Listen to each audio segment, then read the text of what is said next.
I need to do a remix of that with lyrics. Yeah. Funny for I can be like, can't you bring your snacks and treats? So, welcome to we missed a week, so this is our week back on. We missed last week of the Weekly Geekly, so we're back, and it is Cyber Ninja and What's up?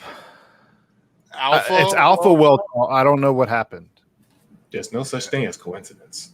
The fact that you're watching this video means that you're energetically alive with me and this message. Your thoughts create your reality, but you already knew that, yet you still live a life that you dread. That's because when you... Okay, I'm done. I knew he was doing something. I was waiting to see what it was. I have two of these things. They're cool looking. Okay. Well, there we go.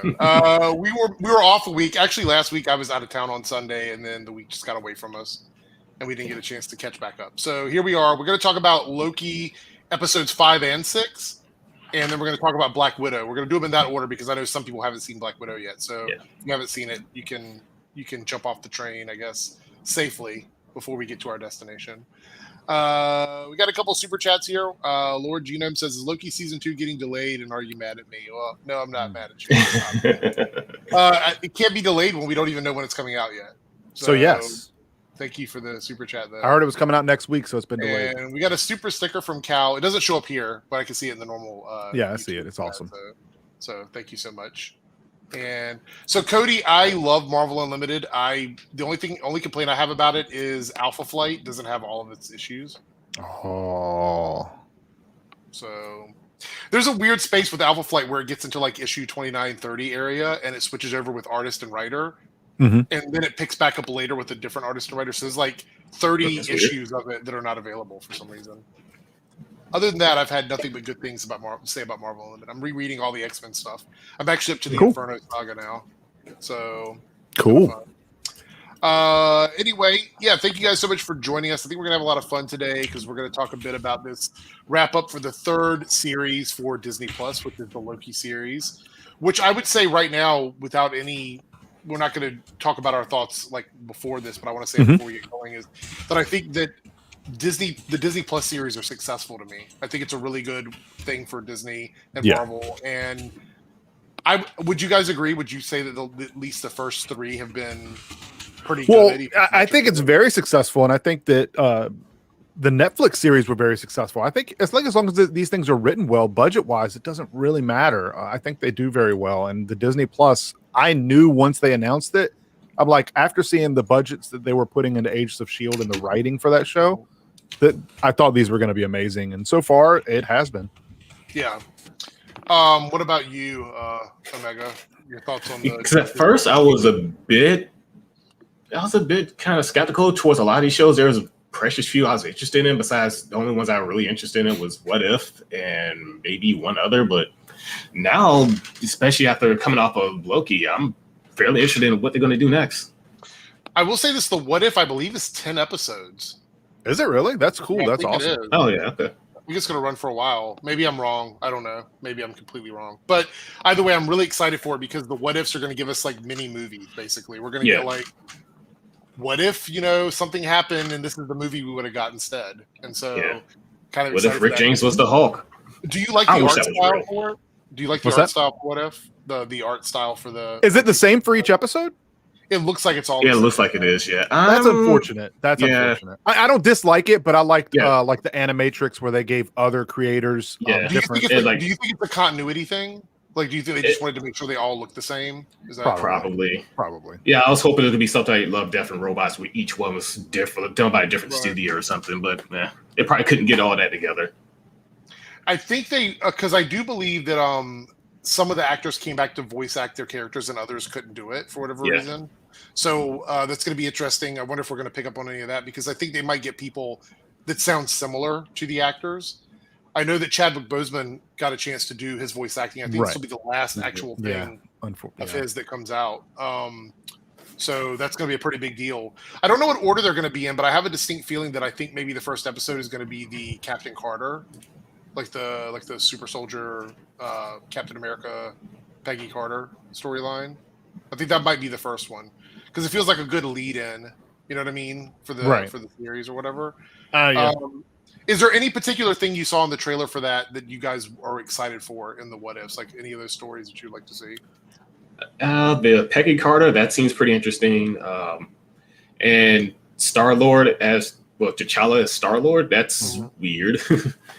Also, the whole thing with Killmonger is in charge of Wakanda. Yeah, it's really weird because he saves Tony Stark, which I thought was kind of interesting in the trailer. I will say this: I'm not excited for the zombies one. See, I am. I like Marvel Zombies. Yeah, I like it at first. It got really crazy towards the end, but at first it was pretty interesting. Yeah, Marvel Zombies is actually really interesting. I won't mind it as long as they're mindless zombies. I don't like the idea that they're conscious zombies. No, they're conscious. Yeah, sort of. Yeah, that's kind of what they talk about it, but it's their take on zombies. It's one episode. It looks like zombies is kind of tired, but this actually seems pretty interesting. It looks like Bucky is going to be zombies comes in waves, man. It's like the post-apocalyptic zombie thing is goes away, then it comes back. It's like the Zero Wing song move zig. Oh, now that I've said that, it's going to be trending again. Right. Anyway, so let's go ahead. We're going to jump into Loki, episode 5. Now, episode 5 of Loki, some people were saying was their favorite episode of the season. It's the one that where he's in the void and we meet all the different Loki variants, which there happens to be a ton of them. Alligator Loki is best Loki. Yeah, so it's Crocodile Loki. Get it right. Crocodile. No, that's alligator. Alligators have the longer snout. I'm not telling you what it looks like. I'm saying what they call what the producers have called it. Said that it's a crocodile. Look, I did not spend all those years watching Crocodile Hunter for Steve Irwin to look down upon me on heaven, looks like going like, you know exactly what that is, don't you? I'm just saying. We had that character. We had the classic Loki, which by the way was my favorite out of all the he was dope. There's a lot of theories around that classic Loki too, and some of them actually trend pretty well, I think. So that's we had that. We had the boastful Loki, which is one that had a fake hammer, which I thought was kind of funny. He kept talking about all the things that he did, and it's like, was it real? Was it not real? We don't know. He just kept bragging about it. It's Loki. He could be lying his ass off. And then we had entire thing. Loki, who actually killed Thor from his variant timeline, and which if you go back to Thor Ragnarok, when Thor was talking about how he liked snakes and Loki turned into a snake and stabbed him, maybe Thor didn't survive that. It's possible. But we had a ton of Easter eggs. I actually got another screen open with like so many because I know there's probably some that people have missed or whatever. But in this episode, we also meet Alioth, which is a like energy cloud that basically actually consumes matter and is the only thing that seems to be able to destroy things and turn it into energy. And I heard, again, what's in the Twitter trash, some people were complaining that, why is it a big cloud? That's kind of what he looked like in the comics. Yeah, in the comics, he was just a big, it was just a big cloud with a face. Yeah. In the comics, though, he was sort of a blocking place for like getting to like Kang's space or whatever, but he also had his own space, like his own dimension, basically. So it's kind of interesting they turned him into sort of a guard dog for this. I think the VFX in this episode were really good. We got so much stuff, so many different effects, so many different powers. If you had to say what your favorite variant Loki was, what would it be out of all the ones we met? Outside of Alligator Loki, it would probably have to be actually the Loki that comes in with the pen on his thing. With the pen, the pen, he was trying to be the leader of all the other Lokis. President Loki? Yeah, President Loki. Yeah, he was actually my favorite because he's just such a freaking sleazeball. I hate him. Yeah. That was a big misdirect, too, because in the advertising, people assumed that was the Loki that we knew, but ended up being fake. This is why I always tell you, don't trust Marvel advertising. Just don't ever do it. What about you, Cyber? Is there any Loki that you actually like that was not one that we had been following? Not really. I mean, classic Loki was pretty good, but I was kind of like when I was watching all the different variants, I'm just kind of like, it's funny, but I wasn't like, oh, cool. I don't know why. They just didn't do it for me. I actually really loved, like I said, classic Loki was my favorite. Partially because he used his magic more than any of the other Lokis, and that's what I. Well, yeah, but you could tell that he, like, it's like very few of the Lokis actually like tried to expand their powers. It's just kind of like Right. They had their one, like, obviously he expanded his. Right. Well, that's pretty because cool. I think classic Loki was less like the more modern Loki is like a fighter. Classic Loki was more of a Yeah, trickster. he's old. He's like, I'm done with you. Just Yeah. use magic, get rid of his So problem, whatever. his way of getting away from Thanos was just pretending that he died and then floating away in space, and I thought that was brilliant. Naruto says something about what if being MCU canon. People saying Feige says it's not. Feige, it doesn't. It's what if. What if? So it doesn't matter if it's canon or not. Yeah. That's the thing. Like each episode is its own individual bottle episode. It's not like any of this is gonna like it's 100% fiction. Yeah, but it's official fan fiction, I guess. If you want to call That's it that. literally what it is. It's official fan fiction. It has no bearing on anything. So I wouldn't get too worried about like whether it's canon or not because it's not going to really matter. So yeah, not too big of a deal. So we had the Alliance stuff. We had the special effects. We got to see Sylvie and Loki, the Loki we knew work. I keep saying our Loki because he's not really our Loki, but they were working together, and they Enchantress. I keep calling her that whenever I speak to people because I know she's Sylvie, but in the comics she actually ends up being Enchantress. Decides to enchant Alliance because when she's like getting attacked by him earlier or whatever, she can tell that she can tap into his mind or whatever. Did you have a problem with this? Because this was kind of the buildup of the whole episode was like that they needed to get rid of Alliance, and so being able to enchant Alliance and control Alliance. Did you have a problem with that, or did that seem like a suitable MacGuffin for you? Yeah, it was fine. It was fine. It was kind of MacGuffin, but I didn't care. Right. I mean, in the realm of the superhero stuff that we watch, there's going to be some moments of okay, how else would they have done it? So before we move on, I do want to go through. I have like I said, I've got some Easter eggs pulled up over here. We had the Thanos copter. Oh god, I was dying when I saw that. When I saw that, the first person I thought of was Omega. I was dying. We got the frog in the jar, which by the way, people were like, wouldn't he suffocate in there? And I'm like, it's Thor. I mean, right. He doesn't breathe. So or not he breathes just not of course we had a Mjolnir in the ground there. So see what else we had. This is Polyglyphs. People were saying like it existed, it didn't exist. Right. It's a very which was cool. Yeah, it was kind of cool. And so we've had a lot of little funny Easter eggs here. I'm trying to get down. There's one here that I thought like we had the biting off of Omega's favorite Loki variant there in his hand, which I thought was hilarious. I've seen the memes of the alligator or crocodile Loki, whichever you want to say, biting off the Infinity Gauntlet from Thanos' hand. Oh yeah, I saw that. We had the USS Eldridge. Yes, Philadelphia experiment. When I was watching this and I knew that's what they were doing, I'm like, wait a minute, hold on, are they really doing Philadelphia? I was like, yo, they're not doing the Philadelphia experiment. Because I'm a total conspiracy theory nerd. Yeah. Right. This was interesting. We had the one of the Chitauri ships, or was it Ronin ships? And then we had the Living Tribunal head, which by the way, I was like, did they put this in there for me? Because I'm the one who was like, I hope this. Because we all thought it was a Living Tribunal. I think they knew that's what people were going to think, and so they put this in there as like an Easter egg. There's a ton of them, by the way, guys. We're not going to go through all of them. Yeah. But episode 5 really was like a fan, like it was a dream for fans. I think in terms of like being able to see so many things. Also, the Avengers Tower was Quang. I don't know how you pronounce it. It's another company that worked for Kang. Was a cover company for him in one of the possible timelines. So there was a ton of stuff. You guys in the chat, let us know your favorite Easter egg from that episode. I'm curious to see what everybody thinks Thanos about copter. it. So, mine was Thanos copter, honestly.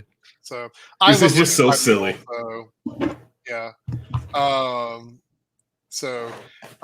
Cody, we kind of just went over that they don't always tell us the truth. So I would love for some of those things to carry over, but when it comes to Marvel, I always go, I will believe it when I actually see it. That's the way I always am with Marvel.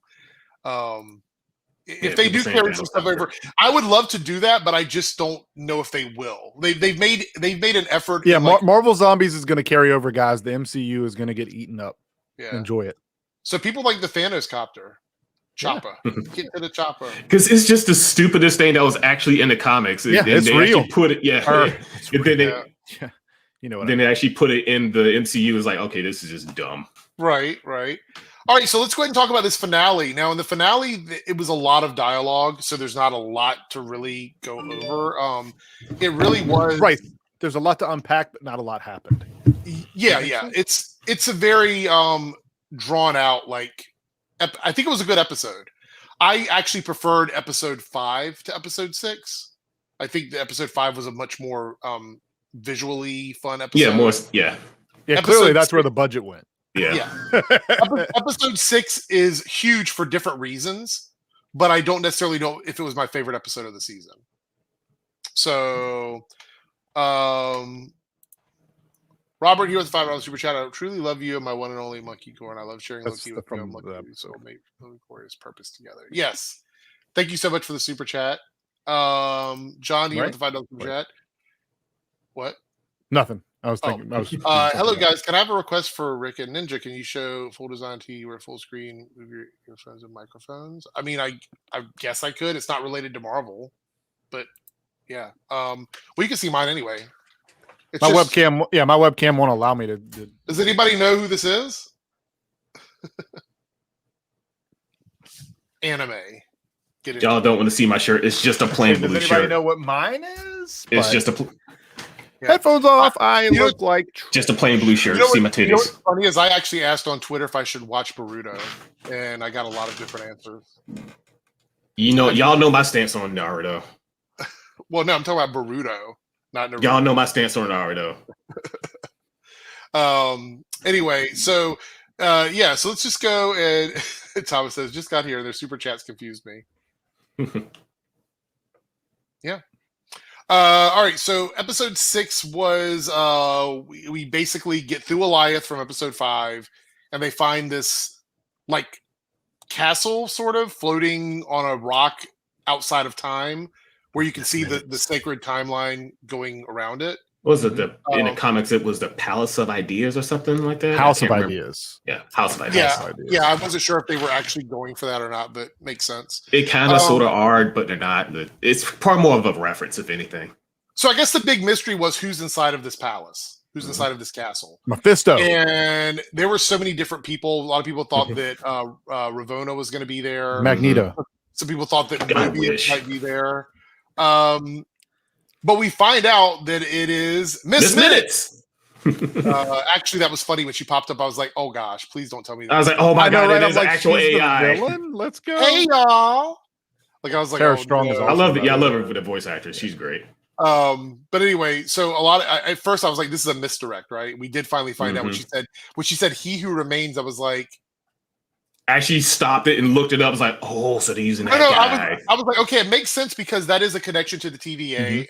And like, I remember when I was researching the TVA before we started watching the show, I heard that name of that person. And I was like, okay, there's no way they're going to do this. But they actually do it, which connects to the Time Twisters, which were the 3 timekeepers or whatever that we saw, which I thought was interesting. But I did not expect that we were going to see Jonathan Majors, who has been cast to play Kang. Right. As soon as I saw him, I was like, "Oh, okay." Like I know that I was talking to some people, and they didn't realize that he had already been cast as Kang. Yeah. So I even talking to like, Kang. Yeah. I was even talking to my brother. Like he knew about it. It's like, wait, it's the same guy from the Ant-Man. I was like, yeah. I didn't know you. And I thought we were going to see him until Ant-Man and the Wasp 2, which is what Quantumania. 3. So 2. Well, it's Ant-Man 3, Ant-Man and Wasp 3. Right. Yeah. We get you. Anyway, which is why they're not giving it a number. I think it's just Ant-Man and the Wasp Quantumania. I believe that's just the title of it. But I thought for sure we wouldn't see that character until then. But we get him in this episode. Now, of course, I'm familiar with him from Lovecraft Country, which I think was a great series. And I thought he was really, really good in that series. So I expect him to be really good. But how did you feel his portrayal of He Who Remains? Because this is a variant of Kang. But right. It's not the Conqueror. They're like combining He Who Remains and Kang the Conqueror into one character, which is this guy. Yeah, which I'm like, okay, that's cool. That's fine. He didn't actually say his name was Kang, but it's clearly Kang. But it's not Kang the Conqueror because obviously that hasn't happened. It's the one. Yeah, it's just the one that's left. Right. What did you think of his performance? I guess we should start there before we dive in. I thought dude was great.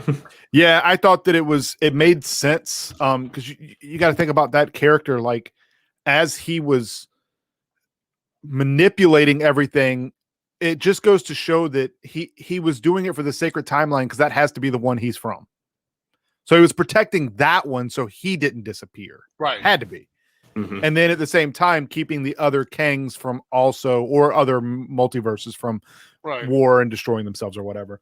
So I thought that the way he acted was actually, it made sense. And I thought it was pretty cool. I liked it. I thought it was great. I was all for it. Yeah, he was kind of like, he's been there for for however long. But he's just a human, so like he could have aged, crazy. But where he is, there's no time, so it's very. Well, didn't he at one point say he'd been there for millions of years? He said, "Yeah." Did he say million? It was long time. It was either millions of years or millions of lifetimes. It was something. Yeah, like millions of lifetimes or something like that.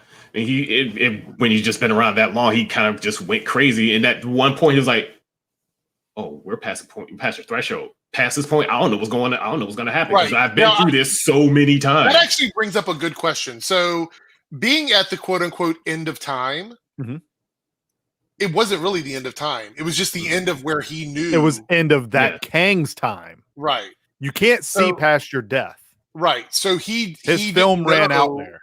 Yeah. Right. Thus, with the the whole thing with the ancient one, how she couldn't see past her own death. Right. Right. So literally the same thing. That's been consistent in the MCU. That was consistent at the beginning of the series, and it's been consistent here at the end. And then the minute that he can't see anymore, the branches start coming out because he can't control what's going to happen. But he makes an offer to Loki and Sylvie or Enchantress and says, "You guys can just take over for me. Like you can sit together and take over for me." Now, do you think he did that genuinely because he was tired of being in charge? Yeah, I think he was.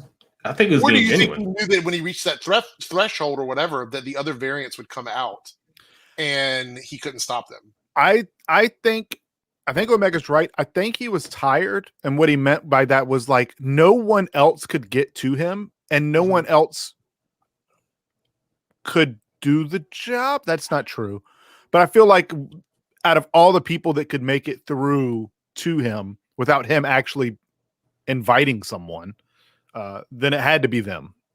And I think that because of their huge Nexus event, that they possibly could have done it, I think. Right. So I was thinking once he made that offer, I was like, "Oh, are they going to go with the then and now theme with from the actual comics?" I thought, so was Loki and Sylvie going to be then and now? This is interesting. Yeah.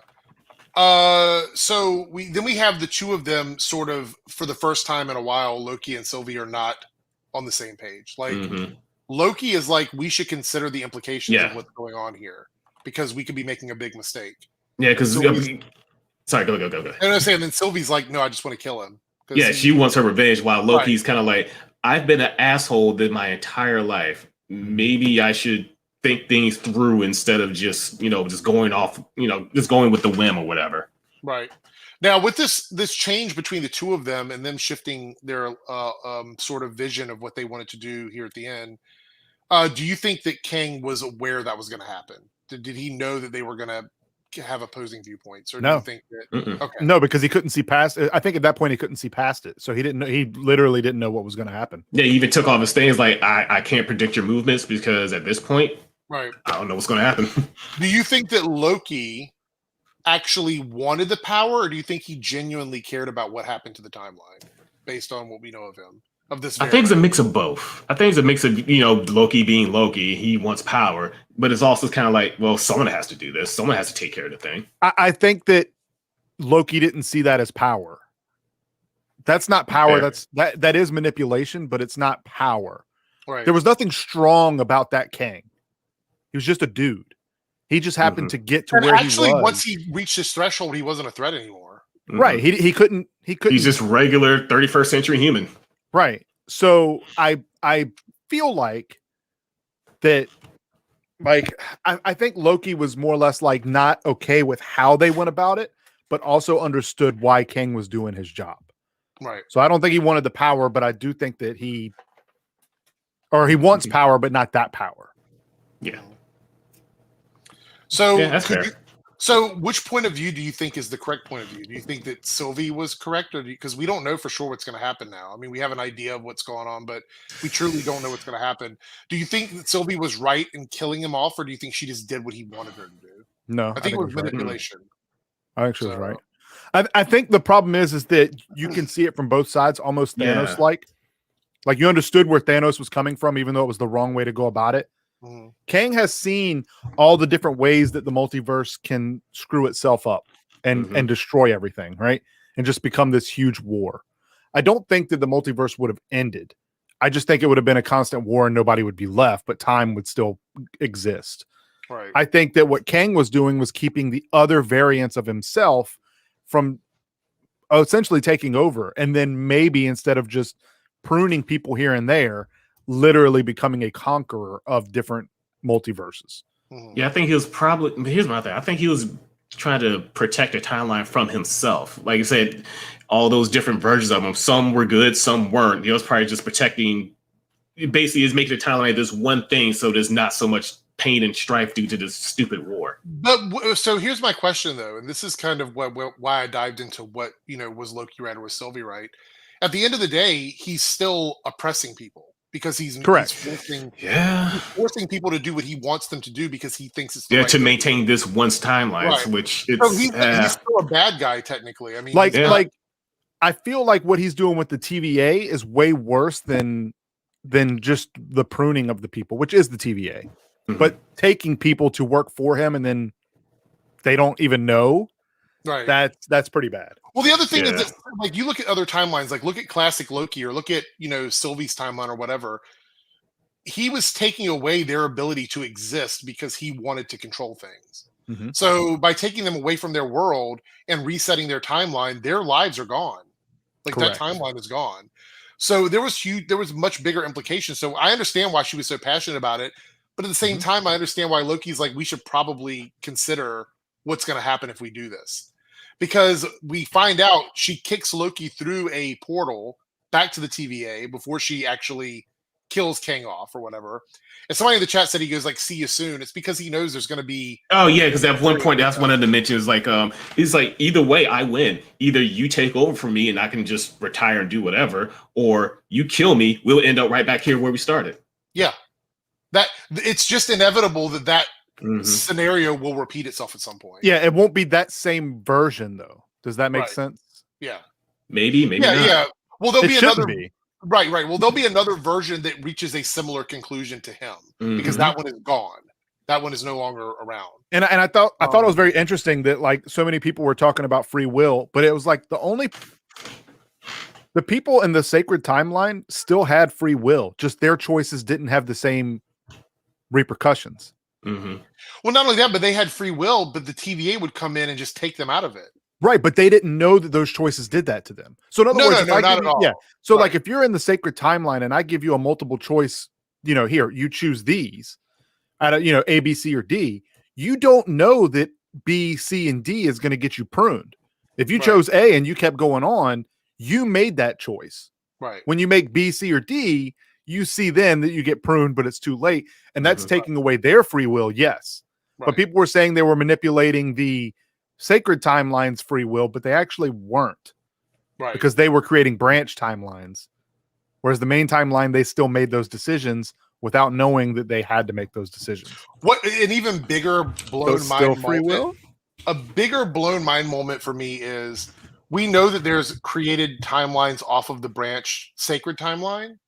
But what's to say there isn't another fully fledged existing timeline out there that isn't directly connected to the sacred timeline? Well, there is now. No, I mean, but it could have been before. We wouldn't have known. Well, you have to assume everything over. that you learned at the TVA is false. Yeah. You have to assume that because they only know what they're told. Right, but they do have an idea of how things work, but they don't know how much of it is true or how much of it is false. Well, yeah, and it's all theory crafting. You can science. You go it's out. Like here's how this engine works, and this will happen if it explodes, but you don't know if it's really going to happen because you never let it happen. Right. So yeah. So, all right. Crazy. So we kick Loki back to the TVA. Now I want to jump over to the TVA for a moment because we also had some moments between Mobius and Ravonna. I keep wanting to say Ravonna because of Final Fantasy. Ravonna, where he goes in to try and stop her from doing anything. Basically, he wants to go in and make her feel bad for what has happened because, time traveling friends forever or whatever, time friends against the world, whatever their little tagline was. Anyway, So he can't stop her, and he pulls out a pruning stick, and she's like, "Look, I mean, that's not gonna do you any good, or whatever." And I knew why she was. Can't Mobius fight though? I know it does. It seems a little weird, doesn't it? He should be able to fight. Because part of the reason is he gets to show like the other agents or hunters that she's a variant. Right. By sending them back and it was like, was it Hunter B-15? I think was her name. Yeah, B-15. She's there and she gets to show them that this is not, that Renslayer is not, she's a variant, right? Anyway, so she doesn't even come from a background where fighting is a thing. So why can she fight? Why is she fight but not Mobius? Yeah, like that scene, I get it. Yeah, that was kind of. I was like, come on, man, this dude is getting just dropped every chance. But we leave her story on a cliffhanger as well because she said she's going in search of free will, and now hers makes sense. Yeah, because her free will was taken. Yes, the variant's free will was taken, so that makes sense that she would go search for it. Right. I'm just saying a lot of people are saying that like Infinity War and Endgame and all that, it was ruined. It's not. It had nothing to do with their choices. It's the variant's choices. Right. Well, not only that, but we've pretty much established now that Kang, being Kang, chose the changes that would have affected him in a negative way. So which we thought from episode 1. Yeah, we said that from the beginning. Yeah. I was like, the Avengers, time traveling, Steve Rogers, all that. If none of that affected Kang, he didn't care. He's like, I don't care. It doesn't affect the timeline that I'm in, so it doesn't matter. So it just goes to show that we knew from the beginning that whoever was pulling the strings behind the scenes was obviously lying.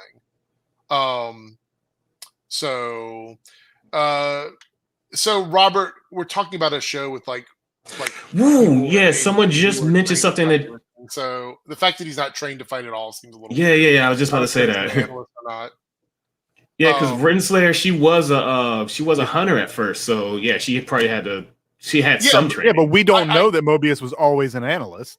That's what he is now. Yeah. She's a judge now. He's been there for a very long time as well. Yeah, point. You have to assume that everybody there at some point was a hunter. You just get signed on as an analyst.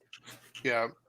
I don't know. Thomas says, so does this relate to Doctor Strange Infinity War and Endgame where he sees the one scenario where they would win? I think it's all sort of the same thing. Probably. Yeah. I do think that using the time stone showed different scenes, right? Like that's what I always kept saying when they were like, oh, he only saw one. Why didn't they just cut off Thanos' head or his arm? And that's because no matter what, they may have won the actual war, but down the line, they still lose. Yeah, the TVA probably came in and changed stuff and then reset it. Literally anything could have cost them to lose. Maybe Kang shows back up or whatever. What's really crazy about all this is it shows that as big as Infinity War and Endgame were, Kang was always pulling the strings behind the scenes. But he wasn't. See, he wasn't pulling the strings. Not in that timeline. He was pulling the strings of any other theory that people can assume or theorize should have happened or could have happened. That's the one that he was pulling the strings on. Nothing that happened in the main timeline strings were pulled. Those people didn't know those choices they were making would keep them alive. But by not pulling strings, was he actually pulling strings? That's he didn't actually do anything to that timeline. That timeline they didn't touch, which is why some of the choices by not doing anything did he actually do something? No, he didn't do anything to that timeline. It was stopping other ones. That timeline. But by not stopping anything, did he actually stop everything? That's the question. Oh, jeez. Don't worry about the vase. What vase? Oh, exactly. Now, what a really bacon noodle is whether if I said anything, would you break it or not? Exactly. That's a whole. Okay. So the big reveal. Let's go ahead and talk about the big reveal at the end of the episode. So, and I'm not talking about the announcement of season 2. We already pretty much knew that. Yeah, we knew that. But when Loki is at the TVA, he's running back. He's like, "Oh my gosh, I've got it! I'm going to tell them what's going on or whatever." Mm-hmm. He goes to tell Mobius and Hunter B-15, and he's talking to them about He Who Remains and the end of time and all that. And at the beginning they seem like they're like listening to him, like what's going on or whatever. Then we find out they don't know who he is. It was crazy. I realized that like we were watching it, and they were sitting there talking. Like when he ran up to talk to them, it was just coincidence that those two were the ones that were standing there. But even though they worked together before, because they actually caught. Well, I mean, we saw other people running around the TVA. Yeah, I mean, the way that he looked at Loki, I was like, he doesn't know who he is. Yep, I was like, yeah. And my wife was like, "What?" I'm like, "That's not the right timeline." Yeah. So she kicked him back somewhere else. Yeah, I was the going to TVA say so. the TVA isn't a timeline. Well, that's okay. So that's what confused me here, right? So the TVA doesn't exist within time. So changes to any timeline should not affect the TVA at all. So what's going on here? Something else must be going on, because the TVA exists in a pocket dimension where time changes don't affect it. Yeah, time So, reacts differently there. right. So does this mean that Kang went there and literally re-brainwashed everyone and put up a statue of himself? Because otherwise, I don't understand how anything in the TVA would be changed from the changes to the timeline. That just goes to show that the stuff that's in the TVA is easily changed. Maybe. Like it's not foundationally built on, hands and feet building it from the ground up. It probably has a lot of tech that just built it. I actually have a theory. I have a theory, right? And it got pruned. No. Cody here is pointing it out, and I saw this on Twitter. There's not just one sacred timeline. There's been multiple timelines, and he ended up in one of them where Kang is running the TVA. So it has a lot of the same people in it, but it's a completely different. Well, I think I had said that. I think it was a couple weeks ago when we did it, saying that there's not enough manpower for them to literally stop every branch. Well, not only that, but what if now that the branching timelines have happened, there's just 1,000, 1 million TVAs now? Could be. I mean, that's probably what Loki is. That's what Loki season 2 will probably be self-contained in, which is like that Loki trying to go through and also fix things on the back end while Doctor Strange is trying to fix it on our end. It's going to be crazy. So that's the thing, is this sets up so much for the Marvel Cinematic Multiverse now, which I believe is what everybody's calling it. Instead of the Marvel Cinematic Universe, it's the Marvel Cinematic Multiverse. That makes sense. So we know Spider-Man and Doctor Strange are both going to tackle this multiverse stuff. But do we know that Spider-Man is yet? I mean, it's been pretty much laid out that those people. I haven't seen a trailer. Well, but the trailer's going to lie. We're getting Jamie Foxx as a different version of Electro. We're getting a different version of Vulture and stuff. We're getting these different. We're getting Doc Ock from Spider-Man 2. So, I mean, it has to be, right? I need to see it. It has to be. I'm waiting for that trailer, by the way. They're holding on to that trailer because that movie is going to just blow people. There's probably no way they can edit it to where it doesesn't just spoil everything. Like the trailer is literally going to just be Tom Holland just staring at the screen. Spider-Man. Yeah. Or it's just Tom. No, the trailer's going to be Tom Holland reading off a script. Like the toy got leaked. Did you guys see the leaked toy by Hasbro? No. With his Doctor Strange suit? What? Am I the only one that saw that? Yes. Look it up real quick. Real quick. Let me see if I can pull it up. Okay. Spider-Man Hasbro toy. It should be like one of the first ones that come up. Let's see. I think it's Hasbro. Was it? Don't tell me it was fake. I always. I don't want to. Anyway. I don't see anything. Spider-Man No Way Home. Oh my God! Toy. I see it. Was it one of those Funko Pop things? No. It was an actual toy. Hang on. Okay, let's do something else then. But it was like okay, yeah, I see what you're saying. I've seen it. It's like a black and gold suit or whatever. Yeah, and it kind of the web shooters like have like the Doctor Strange style. Yeah, I see it here. I think it's a multiversal Spider-Man where maybe instead of Tony Stark helping him, Doctor Strange did. That's probably what it is. Maybe it's possible. No. Spider-Man's already busted as is, but now they give him is Doctor Strange and Doctor Strange artifacts. Come on. Yeah. Jason here with the $5 super chat. When the Sacred Timeline broke, all these new kings started to pop up, and now these new kings have built their own TVAs as they vie for control. Yeah, I mean that's pretty much that's what I'm saying. That's what my theory was, because there was no way that they changed the timeline in the TVA we knew. This is just a different TVA. Yeah. Yeah, Cody says the end of WandaVision now makes sense since she heard from kids from another timeline. Exactly. And the Darkhold, as powerful as it is, probably has a way to conjure portals between timelines. Oh God, easy. Here's the thing though. Somebody actually like took side by side and put the end of Loki with the end of WandaVision where she's doing the Darkhold, and like when she stabbed Kang, that's when she can hear her kids. because like that's when the timeline started branching out. Now, obviously, that's not confirmed anywhere. But still but interesting. they put them together and they match perfectly, so that's kind of cool. Right. All right. So with that being said, I pretty much enjoyed the series. I enjoyed the finale. I'd probably give the finale, to be very fair, probably an 8 out of 10. I would give the episode 5 probably for me a 10 out of 10. I loved episode 5. That's fair. I would say that for both of those episodes as well. I would do that as well, just because the last episode was a big wow factor, but not a lot. Like everything happened in the last 5 minutes. Like but that's okay. That's okay. It was great acting. I think everybody did a fantastic job. Absolutely. But I think as an episode 5 was stronger for me. Yes. So what do you feel about the whole series though? I mean, I really enjoyed it. I'd probably give the whole season like an 8.5 out of 10. Somewhere. Yeah, I was gonna say an 8. Yeah, I agree. So chat. I bought Disney Plus for Falcon and Winter Soldier. Right, we already know this. I've stated this. Yeah. WandaVision for me was whatever. It was good. It was pretty good. I was excited for Loki, but I was just more excited about the fact that they can do whatever and it didn't matter. But clearly what they did in this season actually does matter. A lot of these shows are grounded and nothing really affects the MCU and to the point where you need to see the shows.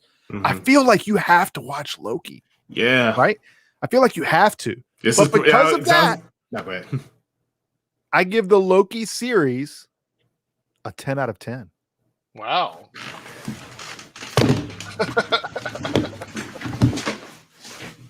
Ten out of 10 with a cyber seal of approval. It is must see Marvel TV. Must see. What would you give the Daredevil series? Oh, that's a 10 out of 10. That's a 10 out of 10.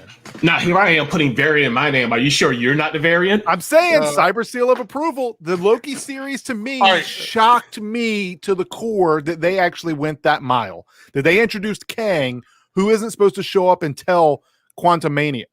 Right. Like that's huge. Huge. Not only that, but I think it's going to be impossible to tell stories on a cosmic level without acknowledging what the Loki series did. Yeah, the Loki series is absolutely phenomenal. Plot holes aside, anytime, like I gave Endgame a huge score, just even though it's a horrible film, just because of the magnitude of what they brought together to make it happen. This, I feel the same way with Loki. There's a lot of plot holes, but they went that extra mile, and I appreciate it. Right. I appreciate it. By the way, my condolences, Justin. I just saw your comment. Sorry to hear that. So, same, Justin. Metallic Noel says the Kang reveal was a major. It was. Yeah. It was. And that's why it gets a score for me. Like I said, I can overlook things. Yeah. If it hits me to the point where I'm not thinking about plot holes, and I'm like, oh my god, let's go. So Ethan says, do you think casual moviegoers would be confused if they don't watch Disney Plus? For this, yes. Here's the thing, though. I would also say that casual moviegoers probably have been confused with Marvel for a while. I mean, you know what? That's probably true. If you've seen every Marvel film, you're not a casual, right? If you only see Spider-Man films or you only see, Iron Man, then watching another film probably would confuse you. Yeah, still, the films will probably have a brief explanation of what's going on. They've been pretty good with that, but I do think that this is must see. I don't know how they would get around not showing you this, other than in Doctor Strange 2, a Loki cameo. Right. Okay. So this is spoilers for all the Disney Plus shows. I just want to throw this out there before we move on to our Black Widow stuff. With WandaVision, a White Vision showing up probably wouldn't need. I mean, people would probably be like, "What is this?" Like they easily explainable. Oh, another one. Exactly. Sword did it. Wanda showing up as the Scarlet Witch is a little confusing, but I guarantee that they will explain why she's doing it in the movie. Or they'll say, "Oh, she got stronger now." Okay, cool. Or she's looking for a kid that's from another timeline or something like that. Yeah. Like, I feel like they can explain that in a movie, right? Falcon and Winter Soldier, right?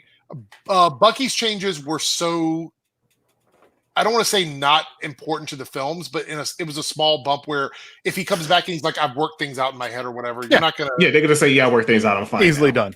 And Sam showing up as Captain America, the suit's going to be like, expected. wow, he's got a suit now. But everybody kind of thought he was going to He got the shield at the end of the film. So, Right. Okay. Probably the biggest thing in that would be what's ever going on with US Agent, like the whole that'd probably be weird. I think that's staying to the Disney Plus series though. It might, but I'm saying that's probably the only thing from that series that people would not like. You wouldn't know what's going on with that character otherwise, and they may reference a fake Captain America in the movies at some point. I don't know, but you're right. Loki has stuff that you cannot avoid. You know what I mean? So. Fireflame62 with a $15 super chat. Thank you so much. Loki takes place before WandaVision and Spider-Man 3. I'm thinking Sinister Six will come to this Earth timeline and it'll be a crisis-related thing. Black Widow and Loki both get a 7 out of 10. Right. Fair. I think chronologically, to me, Loki doesn't matter because Loki takes place out of time, right? I mean, that's the reality. Yeah, the whole thing is completely in its own bubble. You could say that the TVA was based out of 2050. It wouldn't matter because they travel throughout time. Yeah, so time is totally meaningless. Yeah, right. So I think trying to place it where it takes place at, because we're not even following the Loki that we know from our timeline. This is a variant, so it doesn't even. I see where he's coming from. Like the events probably take place, before, but it's like then again, like TVA all exists outside of time, so it really doesn't matter. But I see where he's coming from. They killed King at the end of time, so it doesn't matter where it repercussions in the past and then in the future. Time, past, present, future all takes place at the same time. But it's weird. I get mentally we want to put it in a place that makes sense for us. Like this here, then this, then this. But I think logically it doesn't matter when it takes place. Honestly, So it's kind of like Loki takes place throughout the entirety of the Marvel Cinematic Timeline, if you want to say that. So Amethyst says, I do think they'll bring US Agent into the films. Well, I think if we get a film with that character, it's going to be about the Secret Avengers thing. Yeah, probably. You know what I mean? Maybe. Or not Secret, probably Dark Avengers. I don't know which way they're going to go with it. But Thunderbolts, maybe. Sorry, a big cup of coffee, guys. I had to go. That's where they placed it on. So I get what you're saying, guys. I get it. But Loki as a series doesn't take place chronologically anywhere. Yeah. It's out of time. Yeah, exactly. I don't know what you're talking about, but yes, that is correct. I mean, like I said, I get where he's coming from. We're trying to decide. Well, people in the chat were trying to decide where it's placed chronologically, and I'm like, it's not placed anywhere chronologically. There's no time where they're at the end of time. So whatever they do will affect your show when you watch. It's more like this. I say if you want to watch each one in chronological order, like they have it on Disney Plus is the first I'm not gonna say Iron Man. It's Captain America. Holy crap, there's something wrong with me. The first Captain America movie and then go on for that. It's like you can watch Loki pretty much any point. Yeah. And it will still make sense. B. Allen Hart says, coffee. Yep, coffee. It's Death Wish coffee for those who want some strong coffee. It's Death Wish. It's good. Yeah, I did see this here. Don Cheadle got an Emmy nomination. For 95 seconds. I love Don Cheadle, but what? I'll be honest with you. I've hated award shows pretty much my entire life. Yeah, I stopped watching those when I was like 16. I used to watch the MTV Awards for the live performances and stuff, but outside of that, I don't really care about awards. To me, are such a weird thing. It's always subjective, no matter what. Yeah, I only watch the Emmys just because I like behind the scenes stuff in movies, but now I'm just like, this whole thing's just a big old giant circle jerk, so who cares? Right. So this is the last thing I'm going to say about this. Nathan, I totally understand what everybody's saying. Yes, that's when the show were originally intended to air. But Loki, the series, the actual series, not where it's placed in the Marvel timeline of shows, takes place outside of time. Yeah, you would watch Loki after Endgame. Yeah. Yeah, actually, that'd probably be the point where you. That's when you would see Loki go away with the time stone. Yeah, the space stone, the Tesseract. Yeah. Then it's kind of like from that point on, you can watch it whenever. So it's kind of it's weird. Time's weird. Yeah. All right, so now we are going to move over, and this is anybody who doesn't want to be spoiled. We're going to be talking about the Black Widow movie. Black Widow, let's go. I haven't seen it. I kind of don't care. I'm just going to be maybe throwing some questions here and there. That's fine. That's fine. So we've got about 10, maybe this is a 10, 15-minute warning. It won't take long. It's not going to take long to talk about this. All right. So just so you know, if you haven't seen Black Widow, this is your warning that we are going to talk about spoilers here. Yes, exactly. So Thomas is echoing what we said before. What's the Yeah, spoiler alert, Yeah. she lives. Yeah, that's why I Right. don't care. It's like, yeah, just tell me what happened. Yeah. Yeah. Spare me $10. Right. Okay. So I got my notes here, and I don't have a lot, but this movie, we talk about chronologically taking place. This movie takes place between Civil War and Infinity War. That's Right. where we don't know exactly where, but that's the time frame. It happens after the events of Civil War, right? And the movie follows a very personal story for Black Widow, and deals with the family that she had back in Ohio when they were undercover, and it wasn't a real family. It was basically all of them were undercover. They were all sleeper agents for the Russian for this organization. Was it Dreykov? I think was his name. Yeah. Was it Dreykov? Dreykov. Yeah. Who was running this organization with the Red Room and the Black Widows and doing espionage stuff and everything. So it's a very personal story for her. And I will say this, I think from that standpoint, this movie, because we talk about like movies, you could replace characters in films and you basically get the same film again or whatever. I think this is quintessentially a Black Widow movie. There's no way you could tell the story, like no other character could take this spot, or it wouldn't make sense for another character to take the spot. So I think from that standpoint, they had a really good idea going into the film of what they wanted to do with it and everything. And I quite liked the cast. I think the cast was pretty well put together. I think the characters were pretty well put together. Cyber, what are your, because I know you're not, the more you've thought about it, you don't like the movie, but what are your general thoughts on just the premise of the movie, like what the story's about and the characters? Like I feel like this was, obviously this movie was written after, they gave her a solo film because everybody wanted it. And this was the section of time they thought that they would put it in. And then they added the characters we saw in the film. I thought the character's general idea made sense. And I thought what she was doing that makes sense during that time frame would have made sense. And that's all I'm going to really, the general premise. That's what I was thinking going into it. I know I was like not super hyped to see it because of so long for it to come out, but I was excited to see it because I really wanted this film to do well and I wanted it to be good. And we saw it in a hurricane. We saw it during a hurricane. It was during Tropical Storm Elsa, and I did miss, there was a section that I did miss, and it was a fight scene, and I missed it. I don't know what happened there, but literally I had an alert that there was a tornado touching down literally in my neighborhood, and my kids were still at home. Right. So I literally pulled up my Ring camera, and I was watching the storm out my front yard while my wife was on the phone making sure that they were okay. So yeah, that was that. I missed that in the film, but the danger you go to see a Marvel movie. It's just, I mean, we didn't think it was gonna. Yeah. So anyway, so I missed that, but yeah. So I will say, I think the setup for the movie was fine. I think the story was fine. I didn't really have an issue with the story they were telling. The premise is that there's all of the Red Room still exists. They thought that it was taken down. It's still out there, and they've changed their programming. It's no longer like the concept of just like training people and holding them, locked into the ideals of the Red Room. Now they're actually chemically controlling them. So this isn't like a Winter Soldier thing where there's a bunch of code words and they just do what you tell them. This is right. This is I own you. You're essentially like, it's almost like that whole thing. Anyway, well, continue on. So anyway, I'm trying to get through this so we can just give our thoughts on it. We'll get to the stuff or whatever. Anyway, so that's the premise of the movie, and so the family's on the run, and they're trying to take down the Red Room and take down Dreykov, and that's kind of the story of the film.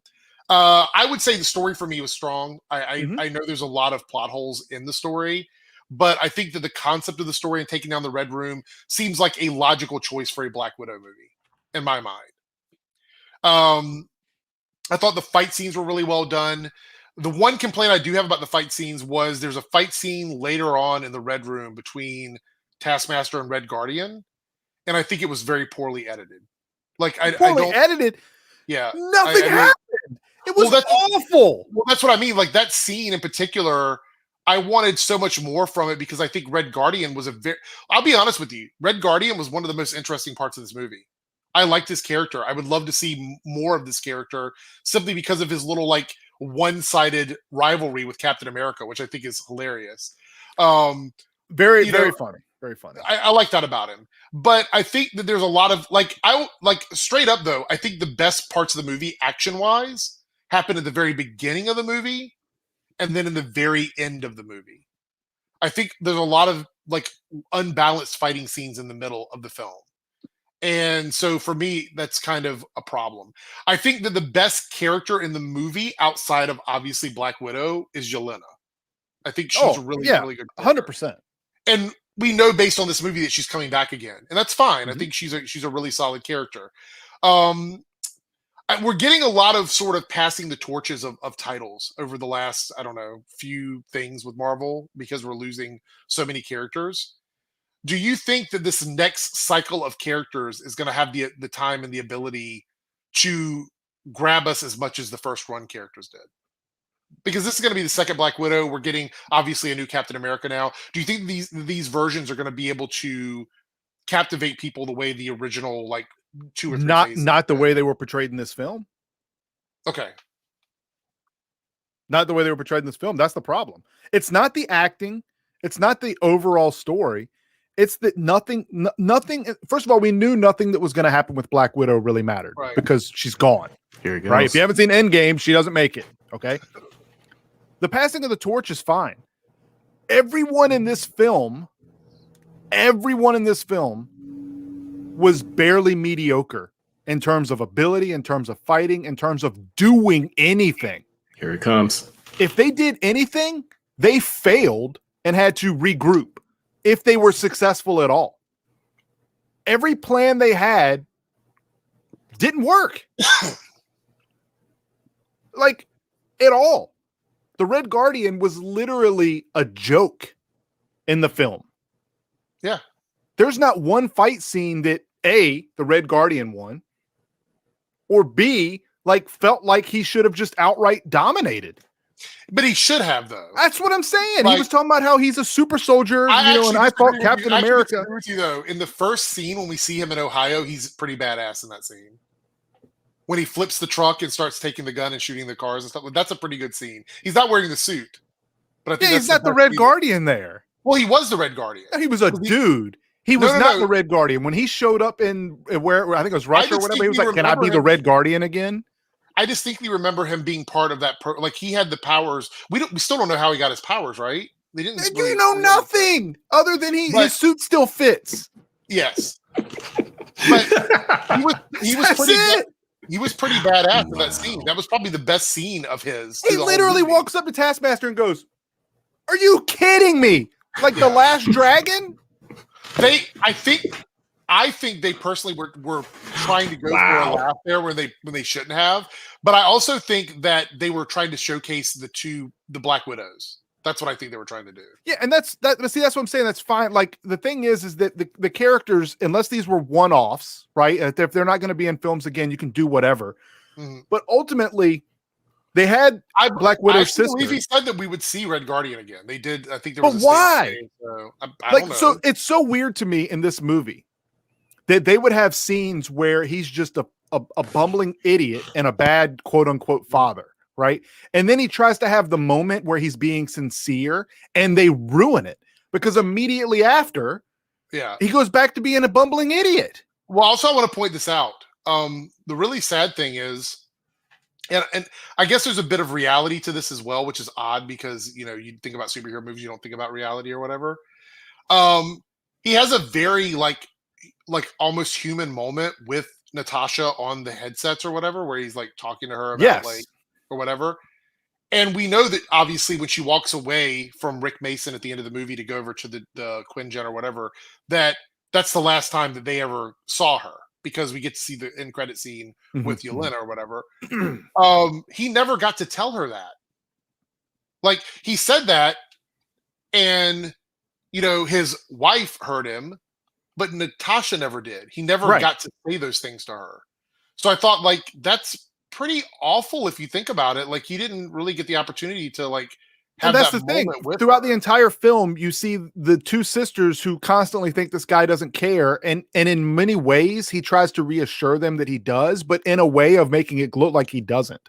Right. And it just got like as we're sitting in the film, when we walked out of the theater, I was like, "Hey, it wasn't that bad. It was actually pretty good." And then people were asking me what I thought of the film, and I'm like, "Oh, well, Red Guardian." I mean, he did nothing. He didn't even really have. He was pointless, and so was what Melina. Yeah, that's what I was hearing from like a lot of just like going through the Twitter trash and all that stuff. A lot of people were saying most of the same thing. There were two characters in this movie that I cared about, and that was Red Guardian and Taskmaster. When I went in this movie, they were the ones that I really wanted to see because I've always loved the Winter Guard. I think they're really cool. I loved seeing them in the X-Men comics. So I've always enjoyed these characters. I think David Harbour is literally perfectly cast as Red Guardian. I think that the acting was great. I just thought they were written really bad. I also think a lot of people have questioned whether he was supposed to be stronger than Captain America or not, and I think he was. Dude, that's what, dude. He like seriously like punched the freaking wall and just annihilated this thing. He kicked with one leg, no momentum, kicked down a solid steel, like 2-story door with one leg. There's no way Captain America could do that. No way. He was like they were showcasing him to be like so busted, and then he goes up against Taskmaster. By the way, spoilers, right? And Taskmaster whoops him.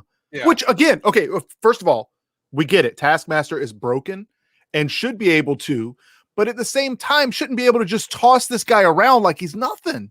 Well, okay, so here's the thing. This is another thing that I didn't understand. Let's talk about Taskmaster because we'll jump in because that seems to be a pretty here we go. Or whatever. So, not Tony Masters. Obviously, this isn't the Taskmaster. Yeah, and that's fine. Right. That's fine. That's fine. Right. Okay. So this Taskmaster doesn't actually have like they can't. It's not a genetic thing. Like the abilities of Taskmaster isn't like a biological thing, which is in the comics it is. And even in the comics, it's kind of like something he was a mutant and he's not. It's weird. It's even ambiguous in the comics. So, and at a certain point, I do believe, and I don't know if it's a more modern one or not, but he did get a low level version of the Super Soldier Serum, so he does have some enhanced healing strength. Not as much as like Captain America, but very close.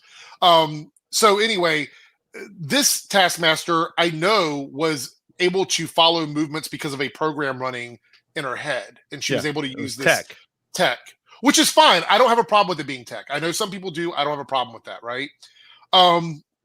But was this Taskmaster enhanced physically with tech? I don't know for sure. You have to assume that the suit was enhanced, which is why she was able to fight the Red Guardian. Well, not only that, but she was able to throw a vibranium shield into a solid metal and it stuck. Right. So you have to assume, right? I'm going to guess yes. All right.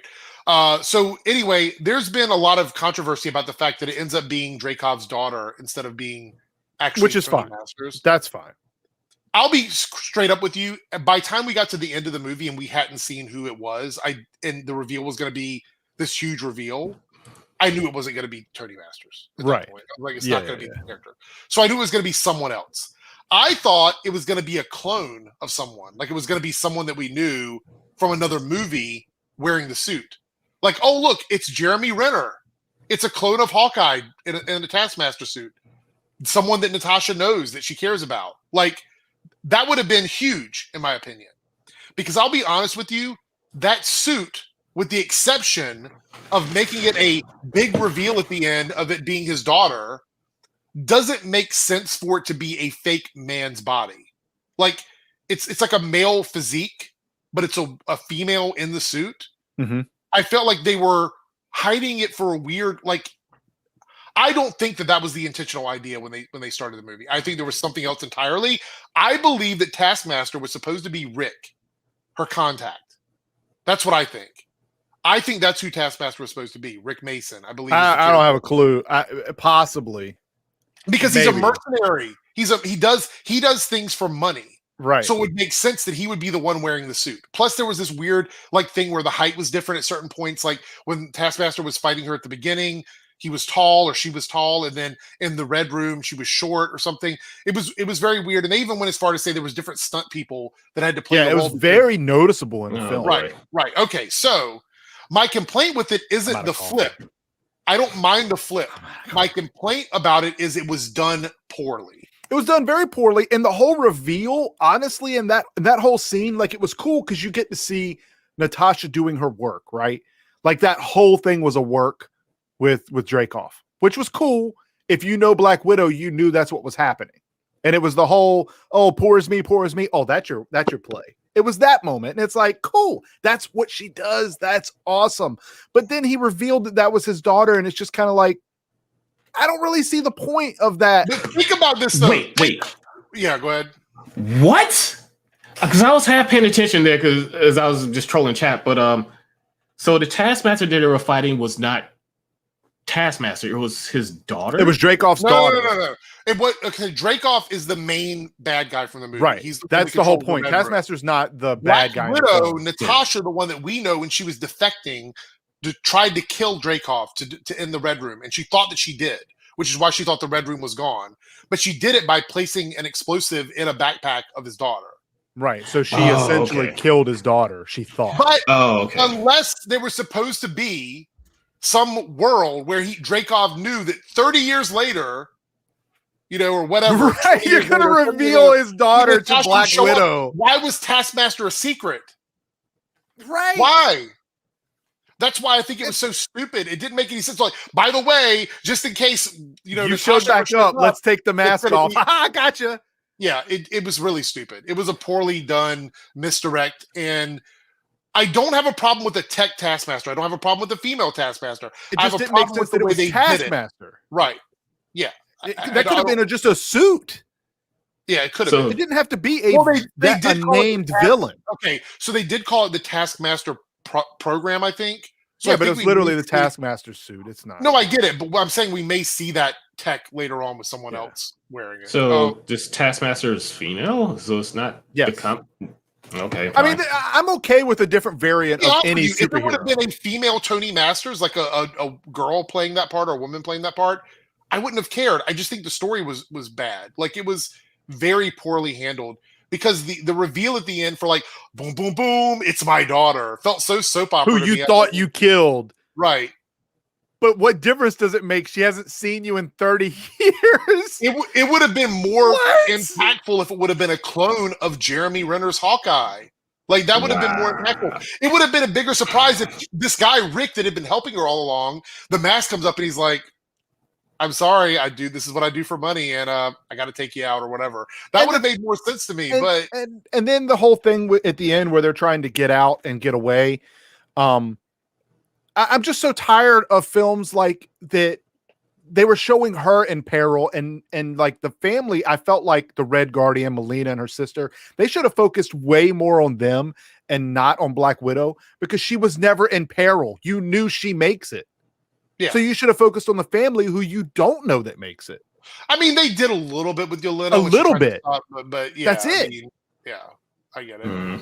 Fireflame says, saw an alternate scene of Peggy Carter funeral now, and Black Widow makes sense now. Yelena should appear in Hawkeye. I was disappointed by Taskmaster. Well, I'm assuming that she is going to be probably the antagonist for the Hawkeye series, and then that's how she's going to get connected with the other ones. I'm assuming.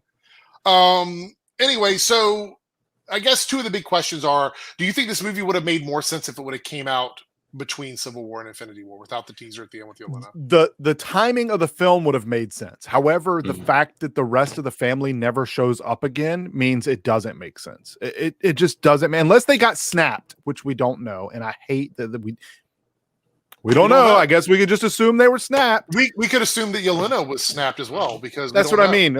Maybe that's what happened. I don't know. But you never see him again, and it's. If it would have came out after Civil War, it would have been okay. You would have been like, that's fair, what she was doing. Red Guardian and the rest of the Black Widows wouldn't really, or even Taskmaster, I don't know if they'd have a reason to interact with Natasha again. I mean, Yelena makes sense, but I don't think the other characters necessarily do, for me anyway. Look, at Endgame, right? They were looking for people to in the world. Mm-hmm. That's what Black Widow was literally doing. She was like the only one doing it, right? At the Avengers place or whatever. Mm-hmm. She never called out to them to help. What do you mean? Like to help with, I would assume that means they were snapped or missing. That's what I'm saying. But again, what do we say all the time? If you don't see it, it's poor because we don't know. It's an assumption. I mean, I guess. Okay, so let's be fair here. Like Red Guardian, based on what we knew, was kind of useless. Like he wouldn't have been. I know, but that's why even introduce him then? That's what I'm saying. Like they introduced all these characters for literally no reason other than her sister. Because I think they're going to make him important later on for a series or something. I think he's going to come back for a series. I hope so, just because I like the actor and the character was kind of funny, but just the way that they interacted, there was like no chemistry. Do you think that our anticipation for this movie and the amount of hype that was around it, do you think that has impacted anybody's opinion of the film at all? Nope. I think when we came out of the film, and I was like, it's pretty good. It's pretty good. That's not bad. It was like Suicide Squad to me. I'm like, it's a pretty good film. And then I think about it and I'm like, no, it actually is not. So this is from BlackRock 316 here. It goes, this movie should have been a Disney Plus series. I actually said this when we walked out of the movie. Yeah, from the sounds of it seems correct. Well, no. I said it wasn't not necessarily it should be a Disney Plus series, but when I walked out, I said, do you think that, and I even asked Cyber this, and all of us, we were there at the movie or whatever, do you think that the quality that the Disney Plus series have been raises the stakes for the movies to be even better? Because Black Widow could have been quote unquote a Disney Plus series. I think this movie spread out over 6 episodes probably would have been better. I never thought we always said TV was better. Like we couldn't take like Daredevil and them and just put them in a film and make them work as well as they did in the show. So that's obvious that a show can be more interesting, which is why we also said X-Men should only be a series, because there's so many avenues they can take, so many character developments that need to happen. But in this, we did say ultimately it would have been better as a Disney Plus series. But here's the real spoiler to this movie, because this movie came out years after it was supposed to, right? It was like a year and some change. This was an ad for Disney Plus. Yeah. That's all this film was. It was an after credit scene. I was going to say, because instead of a movie that they're promoting, they're promoting Disney Plus. Yeah. And because this is the first Marvel movie that ties in obviously to the Disney Plus shows in a big way. Like the show's tied into the movies, obviously, but this movie actually leads into the Hawkeye series. Directly. And it's like, I get it, because Valentina was that was the first time you were supposed to see her, not in Falcon and Winter Soldier. So that was supposed to be like, who's that character? We don't know. And then you see her in that and you're like, oh, okay. But that's what it was for. I don't want to say I wanted more from this film, because now he shows up. Huh? I don't want to say I wanted more from this film. And I'm usually a Marvel guy. I will say this film is watchable. Okay? It's watchable. Wow. High praise. It's watchable. I mean, that's what you get. It's watchable. You can watch it. See, I actually like the movie. I did not. I did not. I was very disappointed. I recognize that there's problems with it, but I actually enjoyed the movie. I thought it was a pretty good movie. I thought the villain was trash. A year from now, but I don't know. I thought the villain was trash. I thought they treated the sidekicks as trash, other than her sister. And I think it was a waste of it was a waste of potential. Because they should have taken her story and promoted these other characters, because she doesn't go anywhere anymore. She's gone. Dude, what are you talking about? Black Widow. Oh, but which characters do you like? Just the side? Any of them? They were all interesting, right? Yeah. They were all interesting, but they didn't do anything to make me be like, they did this awesome scene in the film. Yeah, but they didn't. I would say that I think one of the biggest mistakes in this movie, honestly, out of everything, is I don't think the humor always landed. That's the problem. I think the humor was a little bit overbearing, and I think if they would have dialed that back a little bit, it probably would have been even better for me. I think it was just so weird that it was like serious, and then serious joke. I would say also that the subject matter, like the idea that Dreykov had this empire of brainwashed women working for him, completely locked behind this programming and everything or whatever. That's a very dark subject matter that could have been addressed in a much bigger way. But the problem is that they had one Black Widow movie. And they're like, we want to tell the story of the family and we want to tell the story of the Red Room. And it kind of just... Yeah, but see, here's the thing, right? The Red Room story, like, I get it. I just feel like the placement was just so weird, because all that stuff has been told. Like, in Age of Ultron, when she had her scenes where she was visually seeing things as it was happening, you pretty much knew what happened to her. We didn't really need to see what happened, but seeing that there was still existed now, but they essentially beat it in this movie. Mhm. It means it served no purpose. They could have filled that void with any villain. They just needed it to be personal for Black Widow, which, spoiler alert, means nothing. Right. Well, I She's gone. think I will She's say gone. this: like, if we're talking about superhero movies this year, what have we had so far? Superhero movies, we haven't really had anything other than Justice League, right? Well, yeah. Well, at the end of last year, we had Wonder Woman 84. So I would say if we're talking about movie track records this year, this is probably the one that I think is the most enjoyable for me right now. Like I said, Wow. it's a Marvel film, okay? Yeah. So you're getting Marvel quality in terms of like the budget, the acting. Mhm. It's a miss for me. I would man. say this It's a to me, miss. to me, it is an action summer movie. That's what it is to me. It's not at the level of like And that's a normal, fair. It's not at the level of like a normal Marvel movie in terms of like what it does. But the special effects are good. I think that all the actors do the best they can with the script. They do. The Um, actors and actresses are great in this film. But there guys. was a lot of mistakes. There was. This movie is not this movie is not at the level it should be, I think. But I still enjoyed the movie. I thought it was pretty good. Yeah, are we counting Fast 9 as a superhero movie? Yes. No. Oh, God. No. Let's see. Black Widow had good Easter eggs that people are missing. I'm not missing them. I'm just not going to talk about all the Easter eggs. Introverted Unicorn here says, I would love to Hawkeye Black Widow origin story with the Black Widow. So that's the other thing is they try to do the Budapest like. Yeah, they actually mention it multiple times. Like, So let me ask you this, and this is for the chat too, right? Would you have rather them do like a Black Widow Hawkeye movie based on that story as a film, and then maybe this film come after that, or did you not want to see a Hawkeye movie with Black Widow at all? Like, I don't think this film should have been made. Even before, like, you don't think it should have came out between the movies? Like, they shouldn't have done this. Well, okay. If it came out right after Civil War, it would have just been a filler piece, and that's fine. It's filler.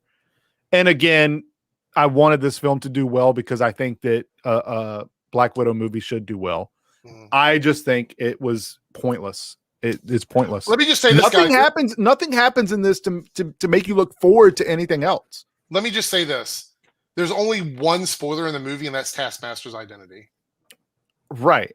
But that's what I'm saying. Like, there was no setup in that where we're like, I can't wait for what happens next, because if you follow Black Widow, you know what happens. Right. And the other characters were so underwhelming that it's kind of like, whatever. King Mike Todd's with a $5 super chat. I saw Black Widow, and with that ending, it confirms that you'd be confused if you don't watch the Marvel TV shows. Yeah, with the after credit scene, it's an ad.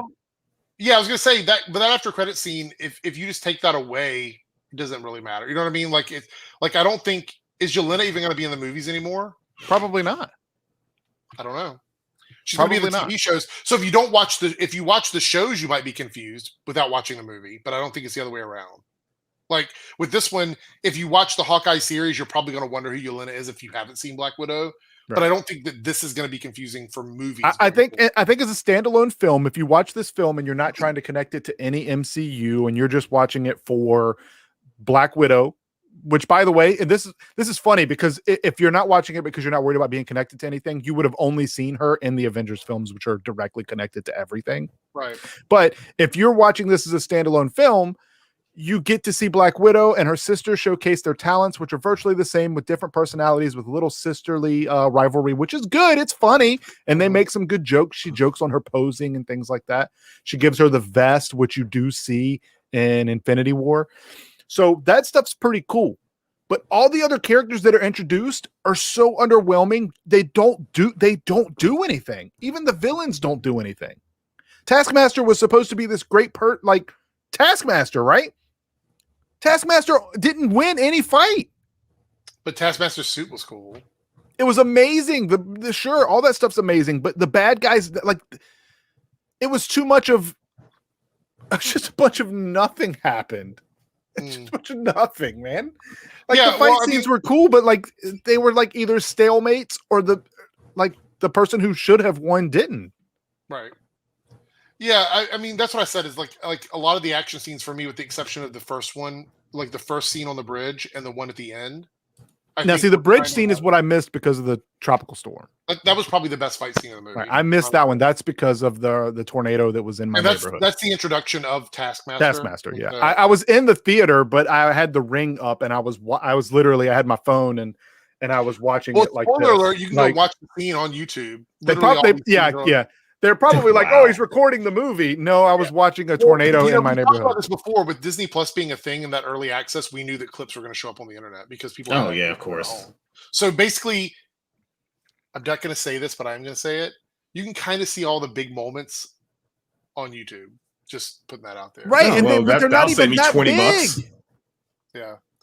Like, just look up the fights from the movie, because I would say this, like, a lot of the moments between the family members and stuff like that, like, there's that part in the middle where there's kind of a lull where they're at the cabin and they're all kind of talking for like 20 minutes. And that's supposed to be the family moment that was very awkward. Yeah.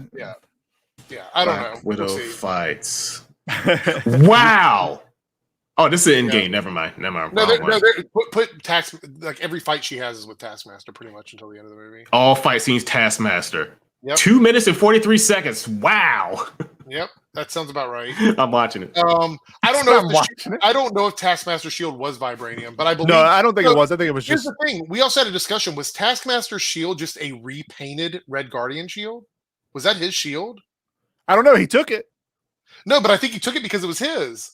I think they just took his shield and repainted it for Taskmaster. I think that's why I think it was some sort of extra strong metal. Maybe it wasn't vibranium, but it was something, because he didn't have his shield until the end when he took Taskmaster's shield. Right. Yeah. But he had it on the action figure that was given to him. I don't know. So anyway, I enjoyed the movie. Like, I would probably give it like a 7.5 out of 10 for me. Oh my God. I enjoyed it. I thought it was good. In the theater, I enjoyed what I watched. It's just the aftermath of realizing that literally pretty much nothing happened. I think I gave it like a 6 or a 7 when we walked out of the theater. I don't remember, but that has since changed. I don't give it like a 0 or a 1, guys. It's watchable. The nitpicks and the criticisms I have come from passion, because I want to see better of these characters. So it's a below average film. I would give it a 4 out of 10. It's below average. 5 is an average. Okay. Below average. It's watchable. If you want, high praise coming from him. If you want to see this film, go see it. If you like Black Widow, you'll like to see the scenes with Black Widow. The rest of the family stuff was just kind of like trying to be like, I don't know, family ties. It was just very weird. Wow. What? There was a lot of there's a lot of missed opportunities in this movie that I think, like, it is what it is. Somebody was saying, I don't care how it's doing at the box office. That doesn't matter to me in my reviews of a movie. People always do that. Like, they're like, look at the numbers. I don't care. Like, I mean, okay, look at them. It doesn't change my opinion of the film. Yeah. No, I want it to do well. A 4 out of 10. I still want it to do well, because I don't think it's fair that those actors fall victim to the writing. You know what I mean? They did the best they could with what they had. I think I said this from the get-go. I said this for a while. We're not going to see pre-pandemic level money in movies for a while. We're not going to see that. These movies are probably going to take a hit. A lot of movies are. Not to mention, every week we're going to have some big movie getting released into theaters, which means there's going to be less time for these movies to make their money back. Yeah. That's just the reality of it. And that's never a judgment for me on whether I like something or not. Like, I've liked movies that have been critically panned. Like, The Fifth Element did not do well at the box office. One of my favorite movies ever. Last Action Hero. There's a ton of movies that critics have given like a 10 out of 10, A+, and I've been like, no, I hate that movie. Yeah, like remember, Logan is amazing. No, it's not. It's a 0 out of 10 for me. Spoiler chat, take that. I hated Logan. Oh, God.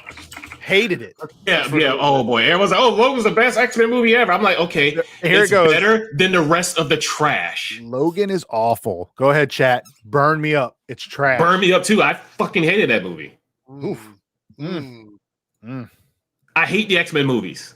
They're awful. Coming from a huge X-Men fan, they're awful. They was like, oh, hey, Logan was so good. And it wasn't. It was trash like the rest of them. He said a bit it was hard. good. It was good trash, but it was still trash. Nope, I hated it. I hated it. There we go.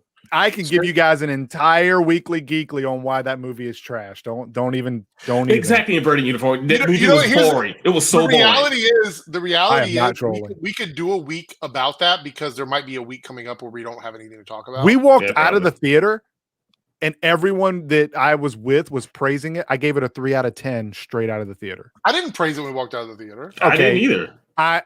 You guys were talking about it wasn't that bad. I talked you down. I've always said that the first half of the movie was really good to me.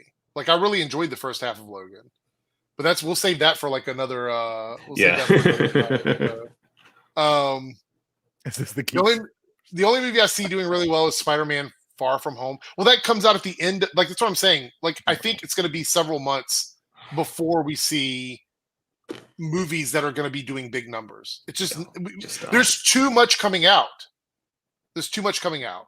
Don't get me started on X-Men movies, please. Oh my gosh. Let's not do that. So not enough time. Anyway. Yeah. Anyway, people in the chat, if you have seen Black Widow, what is your score? What would you guys say?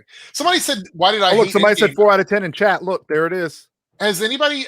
I've never said that I hated Endgame. Like I never said that. Somebody asked earlier why I hated Endgame. I'm like, I never said I hated 7.5. I don't hate Endgame. I just think it's probably one of the worst Marvel films, but that doesn't mean I hate it. It's just I think in terms of Marvel films, the only other movie I can compare Endgame to is Infinity War because they're both two. And Infinity War was a better film. And I think Infinity War is a better movie, but I didn't hate Endgame. So I don't know where people get that. I think I will give Black Widow I'll probably watch it when Disney Plus ain't charging $30 for it. I would say watch it on Disney Plus if you have Disney Plus for free when it comes out, and then it's better than a 4 out of 10 because you didn't waste your money. And I'm not saying like I just don't think it's worth going and seeing it in the theater. I don't. And I don't think it's worth $30 on Disney Plus. Oh God, no. I think that Disney charging $30 for additional content is kind of crap, in my opinion. I don't. Did we do our favorite X-Men films? Didn't we do a top 10? Yeah, we did one top 10 X-Men films. Yeah, Robert, if you go back and look, we talk about the X-Men. Just look on the playlist for the weekly Geeklies. It's on there. Oh, I was specifically harsh on that, more so than him. That's true. I think. Yeah. Let me just say this. So, and we'll talk about this very briefly, and then we're going to wrap this up. Yeah. I think the Disney Plus business model of charging extra for movies is egregious. In my opinion. I agree. Places like HBO Max, Paramount Plus, all these other services that do a subscription fee service that make a lot less money than Disney does are putting their movies up there as part of the subscription package. And the movies they charge $30 for, like Mulan, Black Widow, were not great. Well, it doesn't even matter. It's just I think any additional charge when you're paying for a subscription. I would have paid 10, maybe 20, 30. No. I am just really glad that these other services are not doing the same thing because they could. They could totally do it, and they're not doing it. Even Amazon is not doing that. So it's one of those things where I would rather pay an extra $1 a month on my subscription than have to pay $30 for something that's going to be free on your service in like 3 months from now. I'm just saying. But it did make I think it was like 60 or 80 million just on subscription pays. Like Black Widow made that much on just the at home, the on demand money. So so Thomas, that was it for me. I also rated Wonder Woman 84 and not happy about that. Wow, 16 pounds for 40 hours, instant regret. Yeesh. Yeah. They can always lie. I wish we could charge $30 for movies. No, I don't think so. Disney could lie about their numbers, but they can't lie about financial reports because all of that is checked. Oh yeah, that's like for tax purposes. They have to disclose that. Yeah, they can't just be like, we made $100 million. So anyway, so that's pretty much it. We got What If starting very soon, so we'll be talking about those every single week. I don't think we're going to do a Loki episode review, like a whole stream, because I think we've kind of covered all of our thoughts on the show here.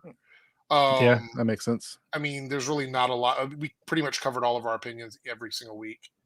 So yeah, I think we'll probably figure something out for next week, because I think What If's first episode is like 3 weeks from now. Let me see what the actual date is. I always forget. I'm not good with dates. August 11th. So we have 1, 2. Yeah, we have like 3 weeks. So we'll be coming up with some stuff for you guys on our weekly geekly. Maybe we'll do something completely different from comic Oh books. yeah, we still have to do that one review of that one movie you told us to watch, but then stuff happened and We kind of do. got And, postponed. we might actually, we might convert the weekly geekly to that for like 3 weeks and just talk about those like we do movies. That might be fun. I don't know. We'll check it out. We'll see. I'm down for whatever. Let's do an AMA right now for another hour. Yeah. I'm about to go cook a steak. I'm hungry. Oh my god. All right. Anyway, thank you guys so much. Look at me, I'm joining skinny. us. I need to eat. I'm going to do our shout out for all of my Team Eric members. I actually made that video. So it's up and running now. But we will check you guys next week. So we'll see you then. Take care. What's up, guys? Eric here, and I want to take a moment to thank my Team Eric members and my enhanced Team Eric members. I appreciate all you guys. Thank you so much for supporting the channel in another way, and now you have access to all of the exclusive content, badges, and emojis for the live stream, as well as 2 members-only live streams a month. If you're interested in joining and becoming a part of Team Eric, make sure you head over to any of my videos or on this video we're watching right now and click the join button. Thanks.